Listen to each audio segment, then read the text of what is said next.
Think you're already fast? Let's prove it and then push you harder. Every week I review dozens of submissions. This week's group includes elite level athletes hungry for more because speed isn't finished until form is flawless.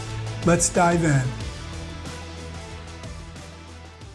This is Jace. He's transitioning from high school to college and wants to know how to improve his speed between the hurdles. Jace, I think you're too close to the hurdle. See the way you're still on the way up and you kick it with your heel and you didn't have a chance to extend your knee. So I'd pull back 6 to 12 inches, especially with these higher hurdles. Your height over the hurdle is really good, but coming back off the hurdle is okay. You see the way you're kind of sitting here? You're really at this point when your heel comes down, I should be able to draw a straight line up and have your hips right there. So when you come off that hurdle, make sure that you push your hips forward and stand up as tall as you can so you can get you running to the next hurdle faster. Other than that, I think you're doing really well, especially going into the second hurdle here.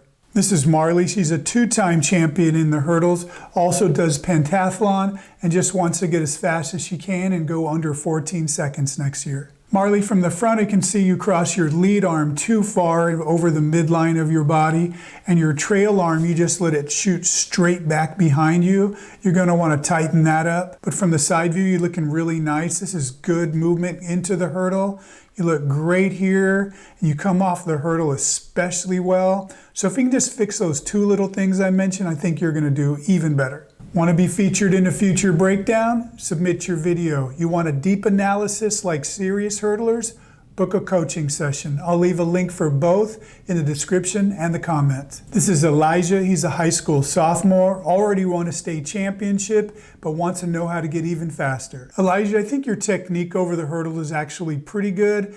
I do think you're a little higher than you need to be, and also I think you're a little close to the hurdle because you're still coming up on it right here.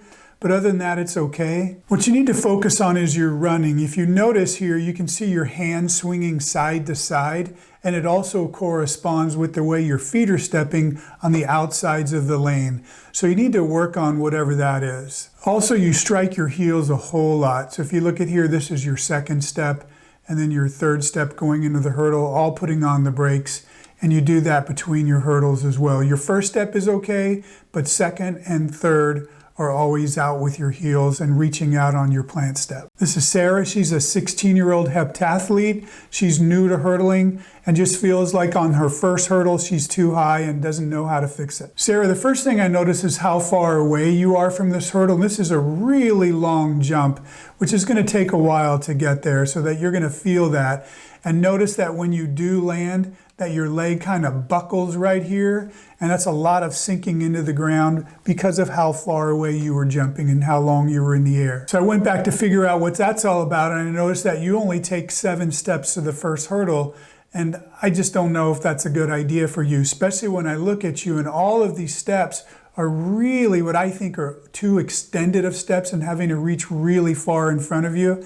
So I would rethink that and probably go with 8 steps, which is more traditional. Watching you between your other hurdles looks better, so that's the one bit of advice I have for you. Remember to vote for your favorite hurdler so they'll get a free virtual coaching session. You can do that in the comments. This is Ruth. She's in the 13-14 age group, and she just feels like she's floating too much and not snapping her trail leg down.